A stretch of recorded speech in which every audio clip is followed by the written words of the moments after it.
In Belgium, a way to combine helping the most needy with the use of green energy is happening here. On this social housing estate in the Flemish town of Temse, one cooperative company is providing a majority of households with solar panels.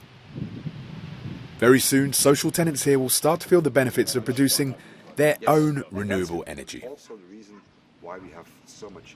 First of all, there is a financial part, and when our social tenants need energy and they start using energy when the sun is shining, they will benefit from it, because the Flemish government will decide on the tariffs they have to pay for this solar energy, but they assured that these tariffs will always be lower than the social tariffs and the commercial tariffs.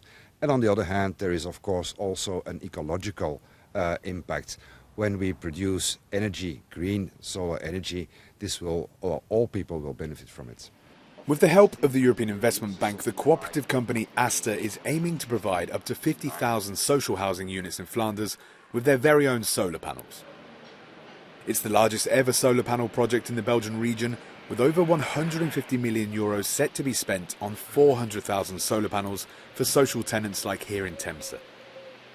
And with the war in Ukraine sparking an energy crisis across Europe, projects like this are needed now more than ever. We are definitely in an energy crisis, and people are afraid. They don't know whether they will have the means to pay for the heating this winter. They don't know whether they will be able to put on the light when their children have to make their homework this winter. So as a social housing sector, we must absolutely do something about it. Many of the tenants on this social housing estate were struggling to make ends meet even before the rising energy costs we're now seeing. Some of them say they're concerned, but that the solar panels will be a welcome relief on their bills. In the news we hear a lot about the rising energy costs, so I think that's definitely something we are worried about. Earlier I caught up with energy expert Adel El Gamal, who explained the bigger picture of how the EU is moving towards renewable energies like solar power and how the war in Ukraine is impacting this push. Belgium and other EU countries are already starting to push towards renewables. We're seeing this across the continent, but is this happening fast enough? We have decreased investment in fossil fuel infrastructure over the last year, which was a very good thing for the transition. But on the other hand, we didn't invest to the level expected to speed up the deployment of renewables, at least fast enough.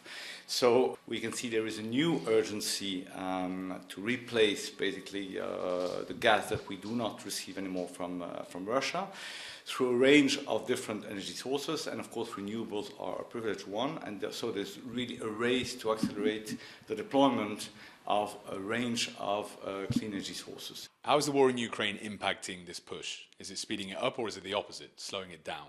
On the one hand, it's putting more pressure for accelerating the deployment of all these renewable energy sources, but we cannot replace overnight the 155 billion cubic meters of gas we were importing from Russia through renewables, so we're trying also to diversify fossil fuel supplies, in particular gas, and in particular through LNG. And this means that we need to reinvest into fossil fuel infrastructure. We've seen the European Commission and member states investing a lot of money through the Pandemic Recovery Fund, or they're at least set to invest a lot of money. Is this actually all going to be enough, or because of the war in Ukraine, are we going to have to see more money invested into the drive for a greener future? We cannot expect to return to, let's say, conditions of a year ago, 2 years ago, anytime soon. That's one element. There is a second crisis which has been very much forgotten in the recent discussions, is of course the climate crisis.